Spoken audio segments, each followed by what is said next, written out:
Hi everyone, welcome back. ഈ ലക്ഷണങ്ങൾ നിസ്സാരമാക്കരുത്. ചിലപ്പോൾ പ്രമേഹത്തിന്റെ തുടക്കമാവാം.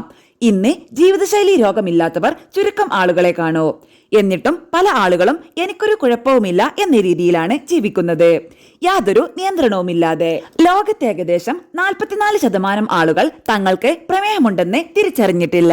കൃത്യമായ പരിശോധന കൃത്യമായ സമയത്ത് നടത്താത്തത് കൊണ്ടാണ് ഇത്തരമൊരു സാഹചര്യം ഉണ്ടായിരിക്കുന്നതെന്ന് പഠനങ്ങൾ തെളിയിക്കുന്നു.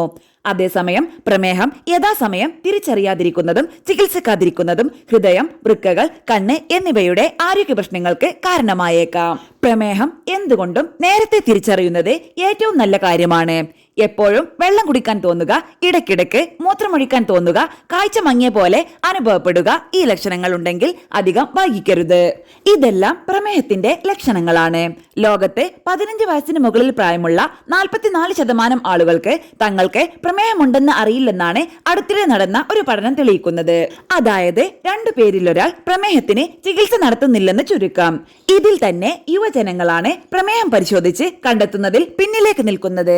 പ്രമേഹം ഉണ്ടെന്ന് മനസ്സിലാക്കിയാൽ 91% ആളുകളും ചികിത്സ ആരംഭിക്കാറുണ്ട്. എന്നാൽ ഇതിൽ തന്നെ 42% ആളുകൾക്ക് മാത്രമേ അവരുടെ രക്തത്തിലെ പഞ്ചസാരയുടെ അളവ് കൃത്യമായി നിലനിർത്താൻ സാധിക്കാറുള്ളൂ. അതായത് ലോകത്ത് പ്രമേഹം തിരിച്ചറിഞ്ഞതിന് ശേഷം 21% ആളുകൾക്ക് മാത്രമേ അത് നിയന്ത്രണത്തിൽ കൊണ്ടുവരാൻ സാധിക്കാറുള്ളൂ. 2050 കൂടി ആഗോളതലത്തിൽ ഏകദേശം 1.3 ബില്യൺ ആളുകൾക്ക് പ്രമേഹം സ്ഥിരീകരിച്ചേക്കും. ലോകം മുഴുവൻ പടർന്നു പിടിക്കുന്ന ഒരു നിശബ്ദ മഹാമാരിയാണ് പ്രമേഹം. രക്തത്തിലെ പഞ്ചസാരയുടെ അളവ് ക്രമാതീതമായി വർദ്ധിക്കുന്ന ഒരു ഉപാപചയ രോഗമാണ് പ്രമേഹം. ഇതിന് കാരണം ശരീരത്തിന് ആവശ്യത്തിന് ഇൻസുലിൻ ഉൽപ്പാദിപ്പിക്കുന്ന ഇൻസുലിൻ ഫലപ്രദമായി ഉപയോഗിക്കാനോ കഴിയാത്തതുകൊണ്ടാണ്. അമിതമായ ദാഹം, വിശപ്പ്, ക്ഷീണം, ശരീരഭാരം കുറയുക, തുടർച്ചയായ മൂത്രശങ്ക എന്നിവയാണ് പ്രധാന ലക്ഷണങ്ങൾ.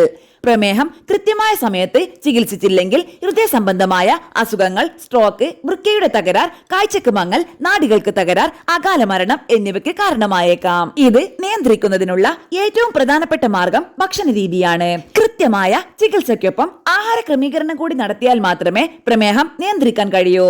നാരുകളടങ്ങിയ പച്ചക്കറികൾ, ധാന്യങ്ങൾ, പയർവർഗ്ഗങ്ങൾ എന്നിവ ഭക്ഷണത്തിൽ ഉൾപ്പെടുത്തുക. ചിട്ടയായ വ്യായാമത്തിലൂടെയും പ്രമേഹത്തെ നിയന്ത്രണത്തിൽ ആക്കാൻ കഴിയും.